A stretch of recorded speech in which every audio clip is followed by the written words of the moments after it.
कर्पूरगौरं करुणावतारं संसारसारं भुजगेन्द्रहारं सदा वसन्तं हृदयारविन्दे भवं भवानी सहितं नमामि। भवानी शंकरौ वन्दे श्रद्धाविश्वासरूपिणौ याभ्यां विना न पश्यन्ति सिद्धाय शान्तस्तमीश्वरं सिद्धाय शान्तस्तमीश्वरम्। श्री कृष्ण गोविंद हरे मुरारे, हे नाथ नारायण हे वासुदेव। श्री कृष्ण गोविंद हरे मुरारे, हे नाथ नारायण हे वासुदेव। श्री कृष्ण गोविंद हरे मुरारे, हे नाथ नारायण हे वासुदेव। श्री कृष्ण गोविंद हरे मुरारे, हे नाथ नारायण हे वासुदेव। श्री कृष्ण गोविंद हरे मुरारे, हे नाथ नारायण हे वासुदेव। कृष्णाय गोविंदाय कृष्णाय गोविंदाय हरे परमात्मने प्रणत क्लेश नाशाय गोविंदाय नमो नमः। गोविंदाय नमो नमः। भगवान शंकर और भगवान श्री गोविंद को प्रणाम करके आज के विशेष सत्र को आपके समक्ष आरंभ किया जाता है। और जो भी महानुभाव यहाँ उपस्थित हैं उन समग्र महानुभावों को भगवान शंकर की ओर से और माता पार्वती की ओर से, भगवान श्री गोविंद की ओर से विशेष आशीर्वचन है आज। और हमारी ओर से सभी को अभिवादन है। तो आज के सत्र को हम भगवान श्री शंकर और भगवान श्री गोविंद को समर्पित करते हैं और उनसे प्रार्थना करते हैं कि वह इस स्थल पर उपस्थित हों और अपनी कृपा की बरसात करें।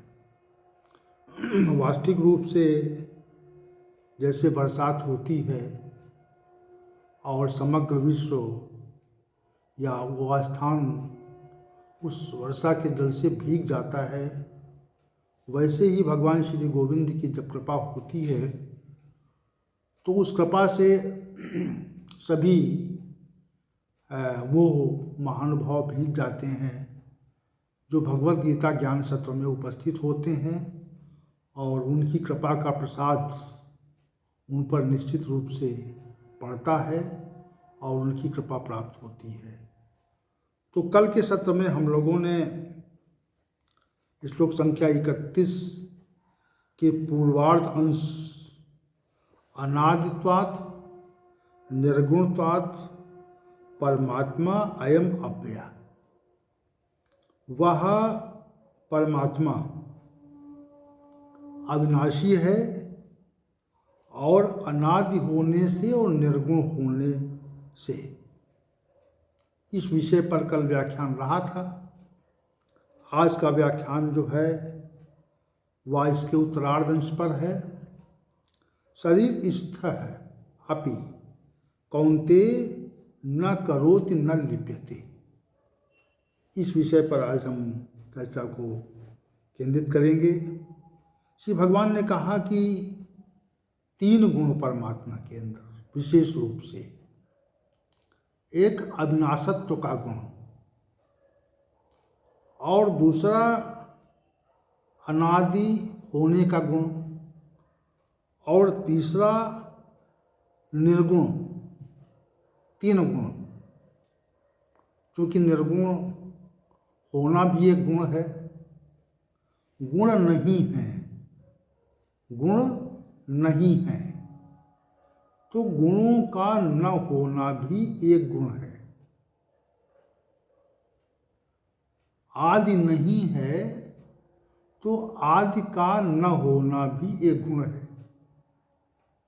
आदि नहीं है, आदि होने पर आदि होना यानी जन्म होना भी गुण है और जन्म न होने वाली सत्ता के अनादि होने का भी एक गुण है। अविनाशत्व के भाव का भी एक गुण है और निर्गुण न होने का भी एक गुण है। निर्गुण है लेकिन निर्गुण वह गुण है, निर्गुण वह गुण है जो किसी जीव में नहीं पाया जाता। जीव तो गुणों के आश्रय में रहता है। जैसे मछली जल के आश्रय में रहती है, हम सभी पृथ्वी के आश्रय में रहते हैं। पृथ्वी ही हमारा आश्रय है, हमारा आधार है। लेकिन परमात्मा के अंदर गुण नहीं है, तो वह गुणों के आश्रय में नहीं है। हम सब में गुण हैं, त्रिगुण हैं, इसलिए हम गुणों के आश्रय में रहते हैं। गुण न होते तो गुणों के आश्रय से हम लोग विमुक्त रहते। क्योंकि गुण ही गुणों में बरत रहे हैं, इसलिए हम सभी लोगों की, मनुष्यों की चेष्टाएं भी गुणों के प्रभाव से ही प्रभावित होकर होती हैं। हमारा आश्रय गुण है। परमात्मा का आश्रय गुण नहीं है, इसलिए वह निर्गुण है। परमात्मा का आदि नहीं है, इसलिए वह अनादि है। परमात्मा का व्यय नहीं होता, इसलिए वह अव्यय है। तो तीनों जो गुण हैं ये, जिनका निरूपण श्री भगवान ने अव्यय, अनादि और निर्गुण पदों से किया है, वह तीनों गुण परमात्मा में तो हैं, लेकिन मनुष्य में ये तीनों गुण नहीं हैं।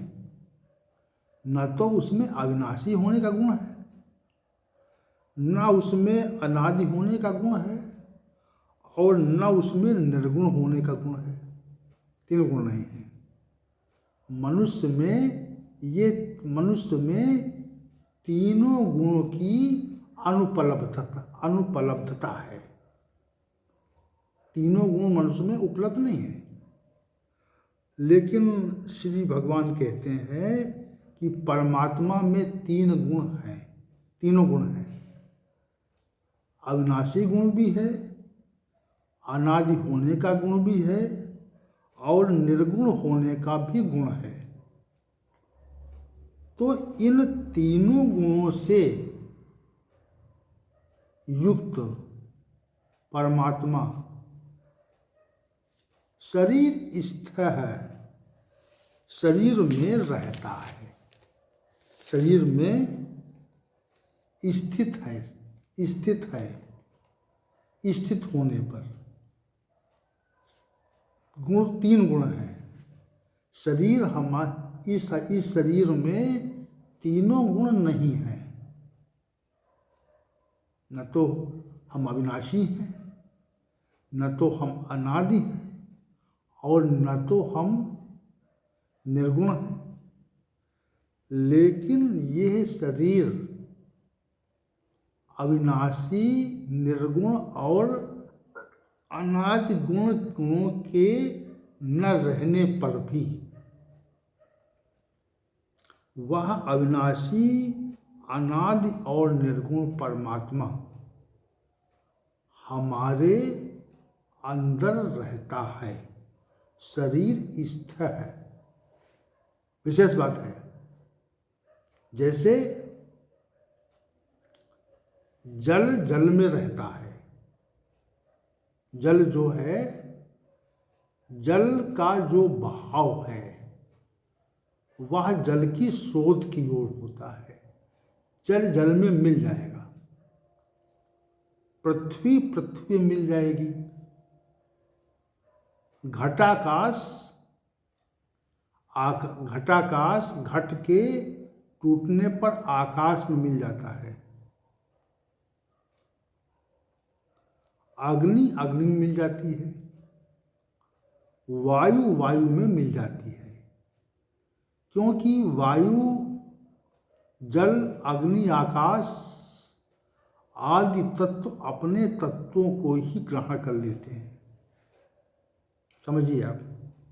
लेकिन यहाँ पर प्रतिकूल बात है, प्रतिकूलता है कथन की कि परमात्मा अविनाशी है, निर्गुण है, अनादि है, अव्यय निर्गुणत्वात् और अनादित्वात्। तो अविनाशी होने पर, निर्गुण होने पर, अनादि होने पर भी इस अविनाशी आदियुक्त और गुणों से संपन्न, त्रिगुणों से संपन्न शरीर में वह परमात्मा स्थित हो जाता है। देखिए, प्रतिकूल गुण है यहाँ पे, गुण यहाँ पे प्रतिकूल है। पंच महाभूतों में प्रत्येक महाभूत अपने ही गुण वाले महाभूत में मिलता है, रहता है उसमें। वायु वायु में रहती है, अग्नि अग्नि में रहती है, आकाश आकाश में रहता है, पृथ्वी पृथ्वी में रहती है, जल जल में रहता है। लेकिन यहाँ पे पृथक स्थिति है। वह परमात्मा अविनाशी, अनादि और निर्गुण होने पर इस विनाशी, आदियुक्त और सगुण शरीर में रहता है, शरीर स्थित है। ये प्रतिकूल बात हुई ना, ये प्रतिकूल बात हो गई। लेकिन चूंकि प्रतिकूल बातों का, प्रतिकूल गुणों का ही समुच्चय परमात्मा में है, इंद्रियों के न होने पर इंद्रियों के गुणों का आभास करता है। बिनु पग चलहि, बिना पैरों के चलता है। बिनु पग चलहि सुनहि बिनु काना, यानी श्रवणेन्द्रिय नहीं है, फिर भी वह संसार की प्रत्येक ध्वनि को ग्रहण कर लेता है। बिना पैर के चलता है, बिना इंद्रियों के समस्त इंद्रियों विषयों का जानने वाला है,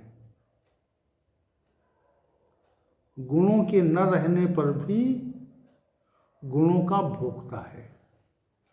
तो इसी प्रकार से भगवान ने यहाँ पर ये कहा कि वह अविनाशी परमात्मा अनादि होने पर, निर्गुण होने पर और इस विनाशी प्रकृति के और गुणों से युक्त और आदि धर्म वाले शरीर में स्थित रहता है। इसलिए क्या होता है, न लिप्यते। देखिए, अब यहाँ पे बात समझ में आ रही है, बात यहाँ पे स्पष्ट हो रही है कि वह लिपायमान नहीं होता और ना कुछ न करोति, ना कुछ करता है। चूंकि वह हम सभी कोई कार्य अपनी स्थिति को बनाए रखने के लिए करते हैं। संसार में जितने भी कर्म होते हैं, मनुष्य के द्वारा संपादित होते हैं, वहाँ प्रत्येक मनुष्य अपनी स्थिति को बनाए रखने के लिए ही कर्मों का संपादन करता है। हम समय से जागते हैं, समय से सोते हैं, समय से भोजन ग्रहण करते हैं, समय से श्रम करते हैं। तो जब आप बहुत विचार करेंगे तो ये पाएंगे कि ये जो सब काम समय से होने की स्थिति है, बाध्यता है, और जो कुछ भी हमारे द्वारा किया जाता है, चाहे वह समय से किया जाए या समय से न किया जाए, हम मलमूत्र का त्याग करते हैं, स्नान करते हैं, जो भी करते हैं, वह समस्त कर्म अपनी स्थिति को बनाए रखने के लिए करते हैं। उसका क्या उद्देश्य है? अपनी स्थिति को बनाए रखने के लिए करते हैं, क्योंकि हम विनाशी प्रकृति के हैं। अगर हम विनाशी प्रकृति के न होते तो हमको अपनी स्थिति बनाए रखने के लिए प्रयत्न नहीं करना पड़ता।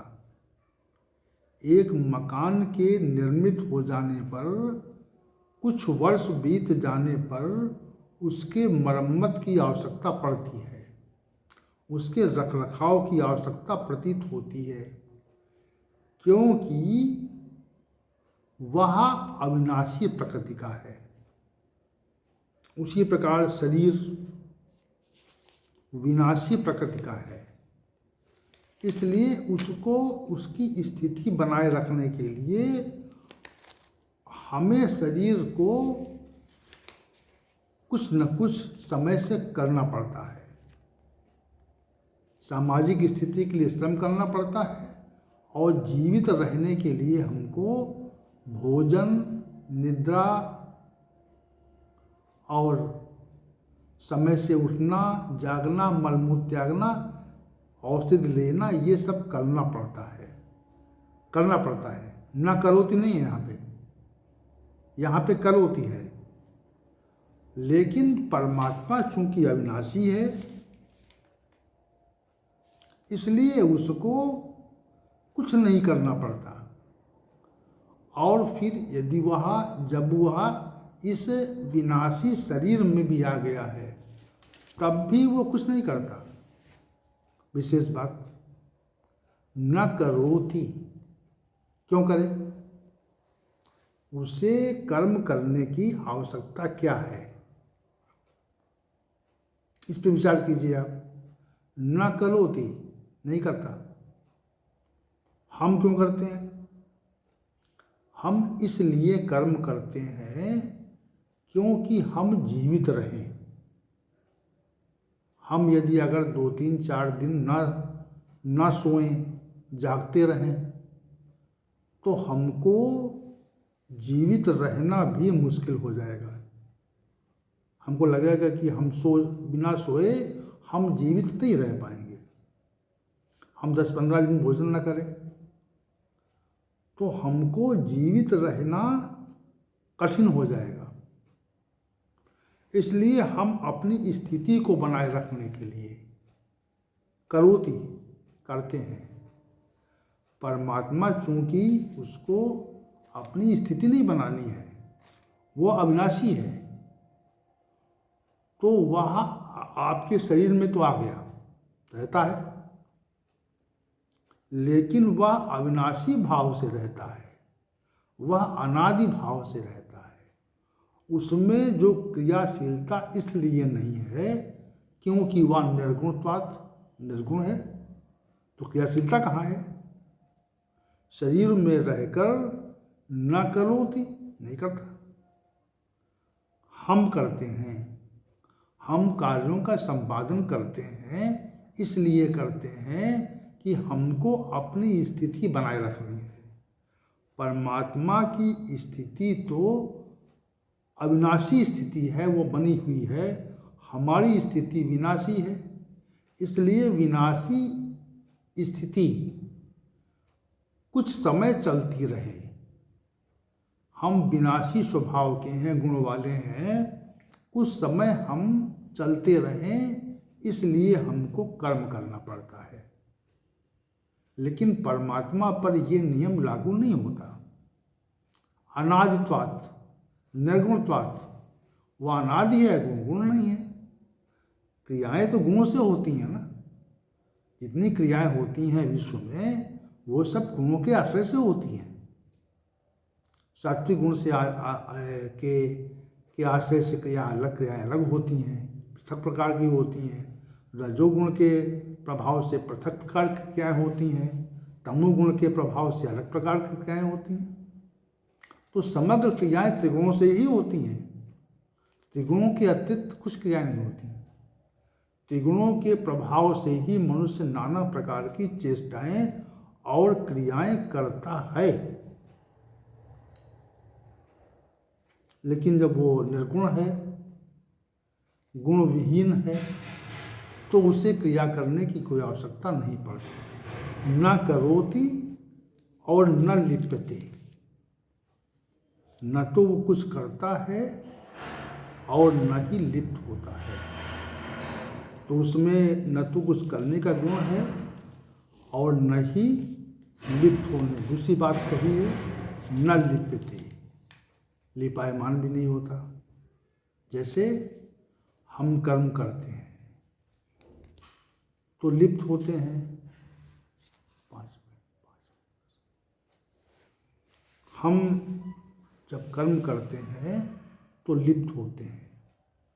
यदि हम कर्मों से विहीनता हमारी आ जाए, हम में क्रियाशीलता का अंत हो जाए, तो हमें संसार में लिप्त होने की आवश्यकता नहीं रहती। और जब तक कर्म होता है तब तक हमें संसार में हमारी लिप्तता रहती है, हमारी आसक्ति रहती है। तो शरीर में स्थित होते हुए भी परमात्मा कर्म नहीं करता, इसलिए वह शरीर में लिप्त भी नहीं होता। लिप्तता तो तब होगी जब कर्म होगा। कर्म के साथ लिप्तता का संबंध है, और जब क्रियाएं नहीं हैं तो लिप्तता भी नहीं होती। लिप्त होना, न करोति न लिप्यते, श्री भगवान कहते हैं वह परमात्मा न तो करता है न लिप्त होता है। तो क्योंकि अविनाशी है, निर्गुण है, अनादि है, फिर भी वह विनाशी शरीर में आदि और गुणों से युक्त शरीर में स्थित हो जाता है, लेकिन कुछ करता नहीं है, कर्म नहीं करता। वो कर्म न करने से उसमें लिपायमान भी नहीं होता। जैसे हम कर्म करते हैं तो उन कर्मों के प्रति हमारी लिप्तता बढ़ जाती है, संलिप्त हो जाते हैं हम कर्मों में। तो वैसा गुण मनुष्यों में तो है, लेकिन उस परमात्मा में वैसा गुण